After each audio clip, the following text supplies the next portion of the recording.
नमस्कार, lovely Aryavart channel में आपका स्वागत है। आप देख रहे हैं लवली आर्यावर्त, मैं संतोष कुमार। आज जो सबसे बड़ी खबर है वो है बिहार से, जहां लोक जनशक्ति पार्टी के राष्ट्रीय अध्यक्ष चिराग पासवान ने सब परिवार अपने पिताजी स्वर्गीय रामविलास पासवान के दूसरी पुण्यतिथि पर उनके पैतृक गांव खगड़िया के शहर बन्नी में आदमकद प्रतिमा का अनावरण किया। तत्पश्चात प्रतिमा पर माल्यार्पण कर आशीर्वाद दिया। इनके बावजूद जनसभाओं को संबोधित करते हुए उन्होंने कहा कि मेरे पिताजी का जो अधूरा सपना था वह मैं पूरा करूंगा। इतना ही नहीं, उन्होंने यह भी कहा कि पिताजी कहते थे कि कभी भी नीतीश कुमार के साथ नहीं आना है, क्योंकि नीतीश कुमार ने सिर्फ बिहार के लोगों को ठगने का कार्य किया है। उन्होंने यह भी कहा कि मैं चिराग पासवान आप लोगों के आशीर्वाद से बिहार के भविष्य बदलने का कार्य करूंगा। बाकी देखिए आप हमारी इस खास रिपोर्ट में कि लोक जनशक्ति पार्टी के राष्ट्रीय अध्यक्ष चिराग पासवान का। मैं इस बात को मानता हूं कि पापा जहां कहीं भी है वो अपना आशीर्वाद दे रहे हैं और उन्हीं की वजह से आज लड़ने की ताकत मुझे इतनी मिली है और आप लोगों का आशीर्वाद इतना मिला है कि आज की तारीख में चिराग पासवान और लोक जनशक्ति पार्टी रामविलास बिहार की सबसे बड़ी ताकत उभर कर सामने आ रही है।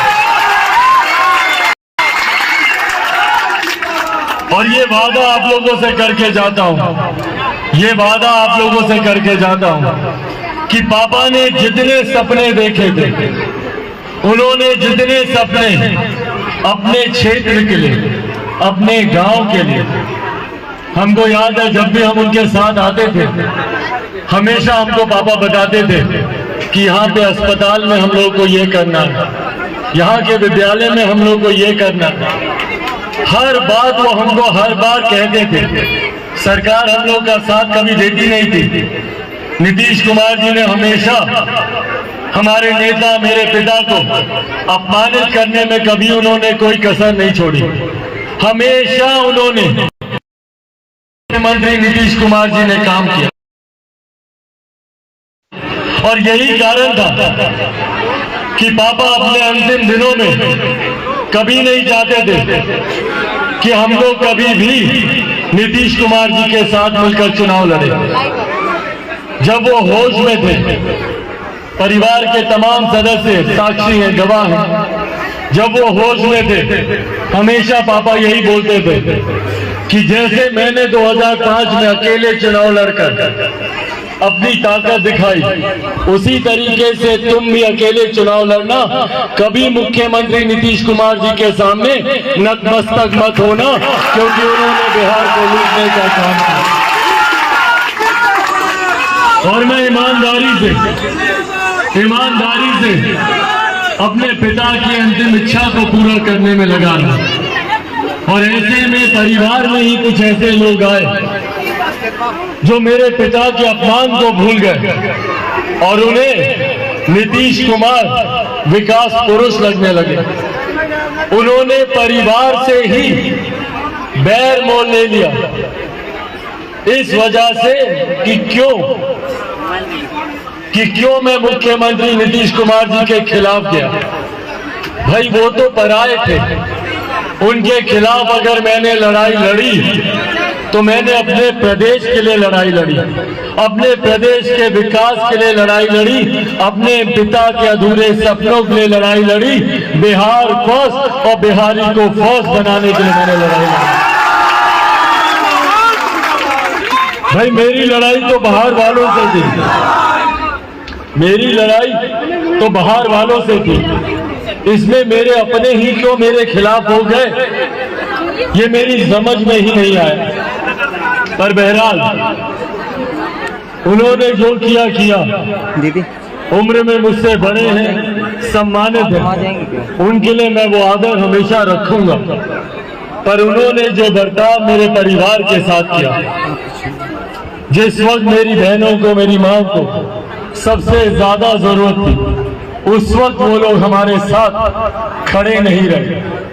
और तो और मेरे नेता को लेकर, मेरे पिता को लेकर जितने वादे उन्होंने किए, किसी वादे पर वो खरा नहीं होता। मैंने अपने पिता के जाने के बाद, और ये मेरा उत्तरदायित्व बनता, मेरी तमाम बहनें, मेरे बहनोई, मेरे भांजे भांजी सब चाहते थे कि हमारे नेता, मेरे पिता की प्रतिमा बिहार के कोने कोने में लगे। मैं खुद चाहता हूं भैया, वो मेरे पिता हैं सिर्फ इसीलिए ही नहीं, उन्होंने पूरे बिहार प्रदेश के लिए, पूरे देश के लिए उन्होंने 50 साल से ज्यादा अपना जीवन समर्पित किया। हम लोग का फर्ज बनता है कि अपनी आने वाली पीढ़ी को हमारे नेता आदरणीय रामविलास पासवान जी के बारे में हम लोग समझा कर जाए, सिखा कर जाए। कल को हमारा भगना भगनी, उसका बच्चा बच्ची जब पूछेगा कि भैया नाना कौन थे, उनकी प्रतिमा यहाँ पर लगी देखेगा तो पूछेगा कि नाना ने क्या किया। तो हम लोग उनको कम से कम बता तो पाए अगली पीढ़ी को कि उनके नाना ने, उनके दादा ने, उनके चाचा ने पूरा जीवन समर्पित किया, ताकि हमारा समाज, हमारा क्षेत्र, हमारा प्रदेश आगे बढ़ सके। निरंतर वो लड़ाई लड़ते रहे। जिस विभाग में गए, उस विभाग में कैसे गरीबों की सेवा हो, इसका उन्होंने कार्य किया। ये मोबाइल फोन जितना आज का लड़का लोग हाथ में लेके घूम रहा है, जितना लोग वीडियो रिकॉर्ड कर रहा है मोबाइल से, भैया किसका देन है ये? किसका देन है? हमारे नेता आदरणीय रामविलास पासवान जी का देन है। उनको नहीं बर्दाश्त था कि मोबाइल फोन अमीरों की जागीर बन के रहे। जब वो संचार मंत्री बने, उस वक्त उन्होंने ठाना कि एक दिन ऐसा आएगा जब ये मोबाइल फोन बैगन के भाव बिकेगा, हर रिक्शा वाला, हर ठेला वाला के हाथ में मिलेगा। सब लोग मजाक उड़ाता था, सब लोग बोलता था कि भैया कैसे होगा। उस वक्त फोन आता भी था, इनकमिंग का भी 30 रुपया 32 रुपया लगता था ना। जितना बुजुर्ग लोग हैं सब जानते हैं ना सब लोग, 30 रुपया 32 रुपया। हाँ चाचा याद है ना?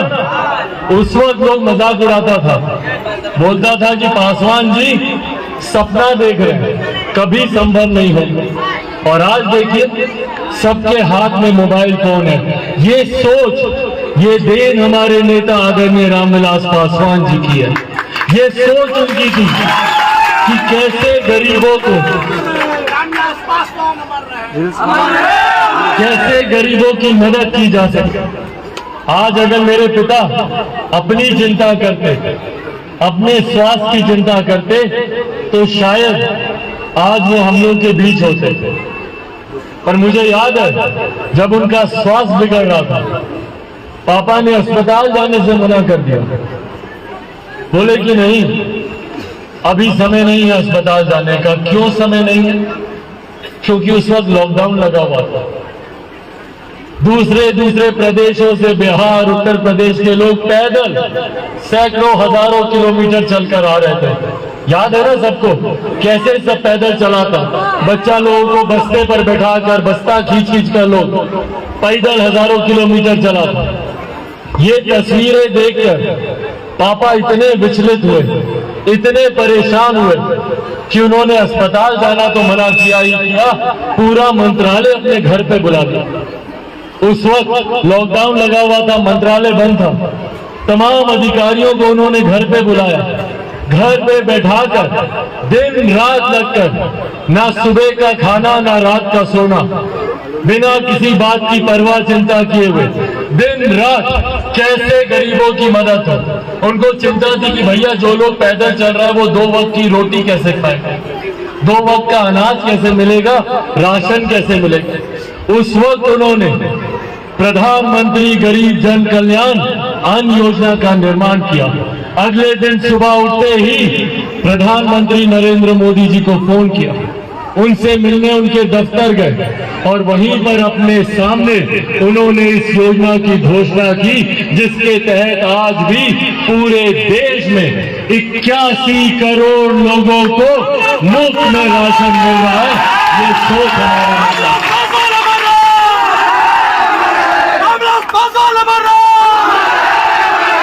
दादा का निधन हुआ, उनकी प्रतिमा जब यहाँ पे लगने की बात हुई तो उस वक्त पापा का अनुभव था। हम लोग उस वक्त बहुत छोटे थे, मैं मुश्किल से 10-12 साल का था। तो उस वक्त पापा जब दादाजी की प्रतिमा बनवा रहे थे तो हमको याद है वो बहुत परेशान हुए थे, क्योंकि वो जिस तारीख तक चाहते थे कि प्रतिमा बन जाए उस तारीख तक प्रतिमा बनी नहीं थी। हमको थोड़ा बहुत ये याद आता है, बचपन की यादें हैं जो जहन में आती है। हमको याद है उसके बाद जब दादी जी का हुआ तो उस वक्त पापा ने बोला कि नहीं, बहुत पहले प्रतिमा बनने के लिए देना है क्योंकि समय लगता है प्रतिमा। पापा के लिए जब बनाने की बात आई तो हमको लगा कि थोड़ा समय से बनने के लिए देना चाहिए, पर वो थोड़ा समय कितना पहले देना चाहिए ये सिखाने के लिए इस बार पापा नहीं थे। तो हमको अंदाजा नहीं लगा कि कितना महीना पहले हमको देना चाहिए बनने के लिए। हम दिए अपने हिसाब से, जितना हमको समझ में आया अपने हिसाब से प्रतिमा बनने के लिए दिए, पर हाँ आने में प्रतिमा को थोड़ा सा विलम्ब हुआ। हम भी सीख ही रहे हैं, पापा भी जब अपने पिता को खोए थे वो भी सीखे थे, हम भी आज जब अपने पिता को खोए हैं तो हम भी सीख ही रहे हैं। पर हाँ आज प्रतिमा उनकी आने वाली है, थोड़ी देर में रास्ते में है, जयपुर से चली है। और इस बीच में बरसात इतना हुआ तो रास्ते में पानी बहुत गिरा, जिसकी वजह से प्रतिमा को आने में थोड़ा सा समय लगा। हम लोगों को भी आने में थोड़ा सा विलम्ब हुआ, पर ये तो अपना घर है, यहाँ पे विलम्ब किस बात का। प्रतिमा 1 घंटे पहले लगे, 2 घंटे के बाद लगे, सब घर के लोग हैं, हम सब लोग यहीं पर ही हैं। थोड़ी देर में जैसे ही प्रतिमा आएगी विधिवत तरीके से प्रतिमा को भी लगाने का कार्यक्रम किया जाएगा। तब तक जितने लोग दूर दराज से आए हैं, अगल बगल के गांव से आए हैं, अगल बगल की पंचायतों से आए हैं, पार्टी के तमाम हमारे साथी अलग अलग जिलों से, ये हमारे नेता का प्यार है।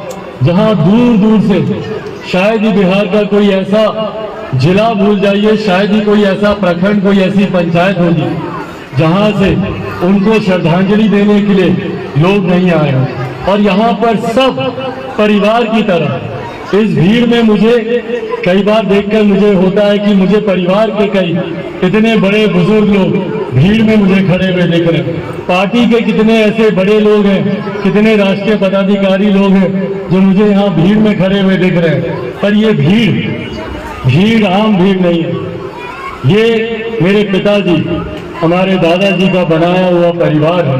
आज ये पूरा परिवार, पूरा कुटुंब एक साथ है। हमारे नेता, मेरे पिता जहां कहीं भी होंगे वो अपना आशीर्वाद हम लोग को जरूर दे रहे होंगे, और उनका आशीर्वाद ही है जो हम लोगों को यहाँ तक लेकर आया है।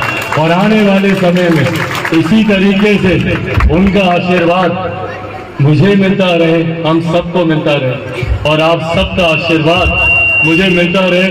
बस यही कामना करता हूँ। अभी मैं यहाँ पर हूँ, कोई जल्दबाजी नहीं है किसी को भी जाने की, इत्मीनान से आप सबके बीच में हूँ, सबके साथ हूँ।